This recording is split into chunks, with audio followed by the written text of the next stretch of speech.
ये देखते हैं इस क्वेश्चन को कैसे किया जा सके। तो सबसे पहले फर्स्ट ऑफ ऑल ये जो दिया हुआ है हमारा उसको हम लोग लेके चलेंगे। इस LHS को लेके जब चलेंगे तो cos 10 degree into cos 30 degree into cos 50 degree into cos 70 degree.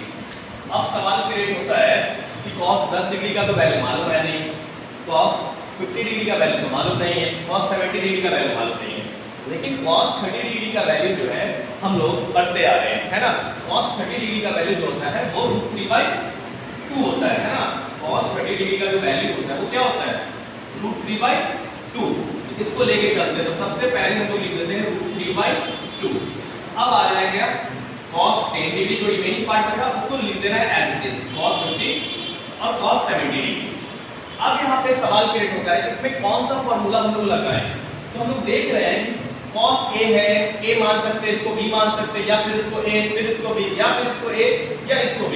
लेकिन यहाँ पे एक्चुअली क्या होता है कि 2 होना बहुत इंपॉर्टेंट होता है। रीजन क्या है कि cos वाले फॉर्मूला में अगर हम लोग आते हैं तो क्या है 2 cos x into cos y, cos x plus y plus cos x minus y, ठीक है। cos वाले में ये फॉर्मूला लगता है ना। तो सबसे पहले यहाँ पे 2 है तो यहाँ पे तो 2 नजर आ नहीं रहा है, तो यहाँ पे भी हम लोग 2 लाने का प्रयास करेंगे। अगर यहाँ पे 2 से मल्टीप्लाई कर देते हैं तो 2 से डिवाइड करना पड़ेगा बैलेंस करने के लिए। तो अगर हम लोग ऐसा काम करते हैं तो ये हो जाएगा √3 और यहाँ से 2 से डिवाइड कर दिए और यहाँ पे 2 से मल्टीप्लाई कर दिए तो क्या कोई प्रॉब्लम होगा नहीं, एकदम एज इट इज सही है। अब यहाँ पे एक चीज और आप लोग देख लीजिए, जैसे कि अगर हम कोई काम करते हैं तो क्या फिर रिवर्स होने को आ रहा है, बिल्कुल आ रहा है। यहाँ से 2 से पूरा काट के देखिए पक्का है कि √3/2 आएगा। अब सवाल आता है किस दो टर्म को हम पिक करें। तो मेरी मर्जी है कि हम इन दोनों टर्म को पिक कर लें, या आपकी मर्जी है किसी दो टर्म को पिक कर लीजिए और 2 को साथ में लेके चलना होगा। तो अगर हम लोग यहाँ पे लिख दें √3/4 इनटू cos 70 को पहले लिख लेते हैं और इसको इस तरह से लिख देते हैं 2 cos 10 डिग्री और cos 50 डिग्री। अब एक चीज देखिए, इस पे हम लोग ये फॉर्मूला आराम से यहाँ पे पुट अप कर सकते हैं, ठीक है।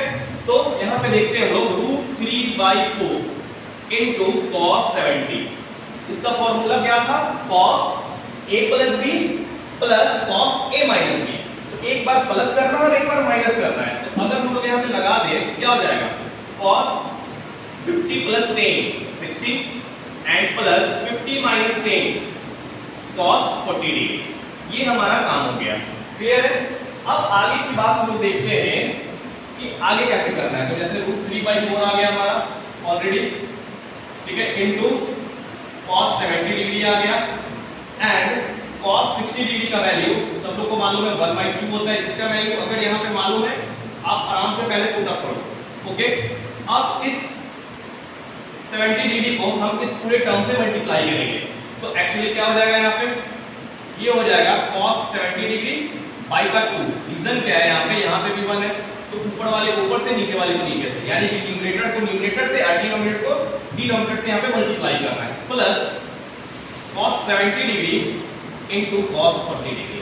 अब यहाँ पे फिर से देख रहे हैं कि फिर से फॉर्मूला लगने वाला है यहाँ पे, लेकिन यहाँ पे फॉर्मूला लगने से पहले यहाँ पे 2 की आवश्यकता है।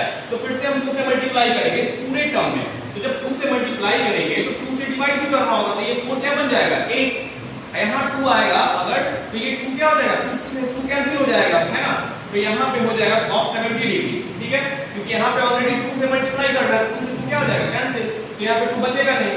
और last ultimately 2 cos 70 degree into cos 40 degree, okay. अब यहाँ पे ये फॉर्मूला फिर से वही लग गया है ना, cos a plus b plus cos a minus b, तो √3/8, ठीक है। और यहाँ पे ये cos 70 डिग्री हो गया प्लस, तो एक बार हम लोग cos के साथ प्लस करेंगे यानी 110 डिग्री, ठीक है, एंड नेक्स्ट प्लस cos 70 में से 40 जाएगा तो 30 डिग्री। अब यहाँ पे फिर से देख रहे हैं कि 30 डिग्री का वैल्यू हम लोग को ऑलरेडी मालूम है, गिवन आउट है √3/2, यहाँ पे cos 70 डिग्री और प्लस का cos 10 डिग्री 110 डिग्री, और यहाँ पे ये जो cos 30 डिग्री का वैल्यू है वो है √3/2, क्या है √3/2।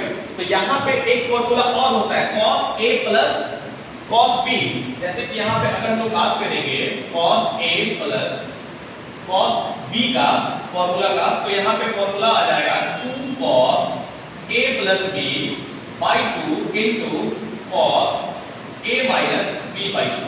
इसको यहाँ पे हम लोग पुटअप कर देंगे, तो जब पुट करेंगे तो √3/8 ओके। तो 70 और 110 180 180 का जस्ट आधा करना है यहाँ पे, है ना। आधा जब करेंगे तो ये आ जाएगा 2 cos 90 डिग्री, और उसके बाद 70 में 110 में से 70 घटाएंगे तो कितना बचेगा हमारे पास, 40 बचेगा। 40 का आधा कितना हो जाएगा, 20, और ये √3/2। अब एक बात का ध्यान रखना है कि cos 90 का तो वैल्यू 0 होता है, तो इस पूरे टर्म को ये किसके बराबर कर देगा, 0 के बराबर। अब ये कुछ बचा नहीं, हमारे पास रिजल्ट क्या बचा, √3 × √3 तो 3, और 8 × 2 कितना हो जाएगा, 16। ये हमारा रिजल्ट आ गया, प्रूफ। ठीक है, तो यहाँ पे ध्यान देने की बात यही थी कि यहाँ पे जब भी इस तरह का फॉर्मूला लगेगा तो पहले इसे वॉश करना है कि किसका वैल्यू हम लोग टेबल से प्राप्त कर सकते हैं। प्राप्त करने के बाद, ऑब्टेन करने के बाद हम लोग सबसे पहले क्या काम करेंगे कि यहाँ पे देखेंगे अरेंज, और अरेंजमेंट में क्या करना है कि फॉर्मूला को देखना है। सारे में 2 लगा था तो हम लोग ने भी 2 लगा दिया, 2 जब लगाए तो 2 से डिवाइड भी कर दिए, फिर उसके बाद हम लोग फॉर्मूला के थ्रू आगे बढ़ते चले गए। तो इसमें मात्र 2 वर्किंग रूल है, आपको एक फॉर्मूला इस तरह का याद करना होगा और एक फॉर्मूला ये वाला याद करना होगा, तब जाकर के ये प्रॉब्लम आराम से आपका सॉल्व हो जाएगा। Thank you.